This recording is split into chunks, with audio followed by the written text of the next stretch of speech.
Counterattack. The Houthis did not turn the other cheek, nor did they respond meekly to the latest bombings suffered at their airport. The Red Sea has witnessed their vengeance and the renewed defeat of the United States. While American forces intensified their offensive on Yemen by attacking Hodeidah International Airport, the Houthis decided to return the favor. This time, it was not only the aircraft carrier USS Harry Truman that felt the heat, but also several warships escorting it, signifying a massive and calculated response. Let Trump understand once and for all, the Houthis are not playing. It was not a lethal attack. Only hours had passed since the attack on a Yemeni airport when an epic response arrived. The United States symbolic aircraft carrier and its warships in the Red Sea once again tasted the Houthi fire.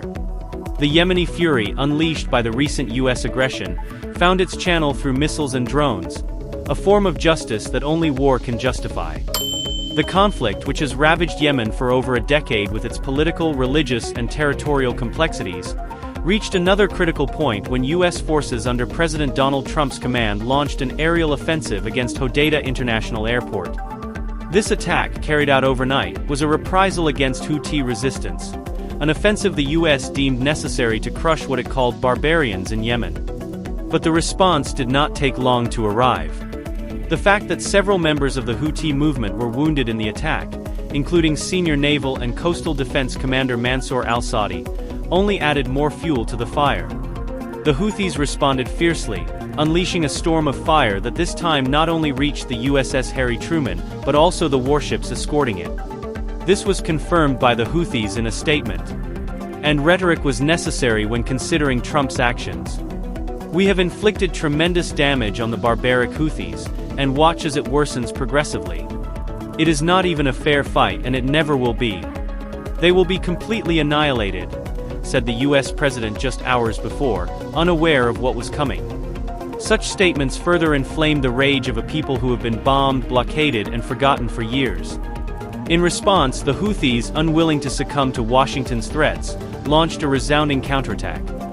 The Houthi movement, known for its fierce resistance and ability to adapt to adversity, reacted with ballistic missiles and drones, weapons that have become symbols of their struggle. As mentioned, their fury had clear targets: the U.S. aircraft carrier USS Harry Truman and several U.S. Navy warships patrolling the Red Sea, a strategically vital area for international trade. This was no isolated attack. Far from being an impulsive response, the Houthi attack was part of an escalating conflict that has intensified since U.S. troops entered the war. The response was meticulously calculated, aimed at what the rebel group perceives as the head of the imperialist monster. The U.S. naval force is a symbol of its military might. According to Yahya Saree, the Houthi spokesperson and brigadier general, the action was carried out in retaliation for the dozens of U.S. attacks on Yemeni territory. Saree not only indicated that the attack was an act of justice, but also a way to make the world feel the cost of U.S. aggression. The attack made headlines, causing great surprise and shock in both military and political spheres. The news of the attack spread, generating divided opinions. For some, the Houthi attack was a legitimate response to the constant threat of destruction posed by U.S. airstrikes. But for others, it was yet another aggression by a movement that appears increasingly isolated and desperate in its fight for survival. However, one cannot ignore the irony of the situation. After decades of interference in the region, the U.S. finally encountered a resistance force unwilling to yield to Western military power. With their missiles and drones, the Houthis have not only demonstrated their military capability, but also sent a clear message of defiance to an empire that seems to have forgotten the consequences of its interventions. The situation in Yemen, which began with protests in 2011 and culminated in civil war, has become fertile ground for regional tensions. While Saudi Arabia and other Arab nations have supported Houthi opponents, the United States has stood by the Yemeni government, turning Yemen into a battlefield of geopolitical and global interests. But beyond the destruction of lives and lands, the Houthi attack on the USS Harry Truman and its warships carries symbolic weight. For the Houthis, U.S. aggression is not merely a matter of revenge but an act of justice. Their response is not just a military counteroffensive, but the manifestation of a people tired of suffering while the world looks away. It is a reaction to years of bombings, international indifference and blockades that have pushed Yemen to the brink of humanitarian catastrophe. This latest move, which also included an attack on an Israeli airport, is part of a series of offensives that have escalated in recent days. The Houthis have intensified their attacks not only against the US but also against Israel, a key player in the region's politics. The attack on Ben Gurion International Airport in Tel Aviv with a Palestinian two hypersonic ballistic missiles showed that the Houthis are willing to expand their fight beyond Yemen's borders. The message is clear. Israel's aggression toward Gaza and the US's support for these attacks will not go unpunished. From the Houthis' perspective, these actions are the necessary response.